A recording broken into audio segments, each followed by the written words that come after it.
இப்போ 1908ஆம் வருடம் உக்கிரபாண்டி தேவருக்கும் இந்திராணி அம்மையாருக்கும் அவர் மகனாக பிறக்கிறாரு. அவர் பிறந்த ஒரு வருட காலத்திலேயே அவங்க அம்மா தாயார் வந்து இறந்துடுறாங்க.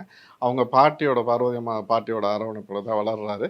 இவருக்கு அந்த சமயத்தில் பார்த்தீங்கன்னாக்கா ஆயிஷாங்கிற அவங்க தான் வந்து இவருக்கு வந்து பால் கொடுத்து அதுக்கப்புறம் 2வது தாயாராக இருந்து வழிநடத்தாங்க. இந்த இவர் பசுமன் முத்துராமலிங்க தேவரை இவரை கொண்டே ஒரு ஜாதி அடையாளத்தில் உள்ள எல்லாரும் தள்ளிடுறாங்க. அவர் ஜாதிக்கு அப்பாற்பட்டவருங்கிறது அவரோட வாழ்க்கையே சொல்லும். அதனால தான் இந்த ஒரு சின்ன ஒரு இது.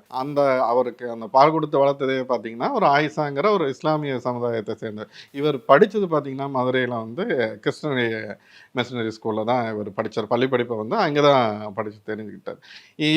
இவரோட பார்த்தீங்கன்னாக்கா, இவர் ஒரு தியாகிங்கிறத விட சுதந்திர போராட்ட தியாகிங்கிறத விட இவர் ஒரு போராளி அப்படின்னு சொன்னால் தான் அவர் சரியாக இருக்கும். இவர் பார்த்தீங்கன்னா ஒரு சுதந்திர போராட்ட போராளி, அப்புறம் இந்திய அரசியலே ஒரு மிகப்பெரிய ஒரு தாக்கத்தை கொடுத்தவர். எல்லாத்துக்கும் ஒரு சிம்ம சொப்பனமாக திகழ்ந்தவர் யாருன்னா பசுமன் முத்துராமலிங்க தேவர் ஐயா.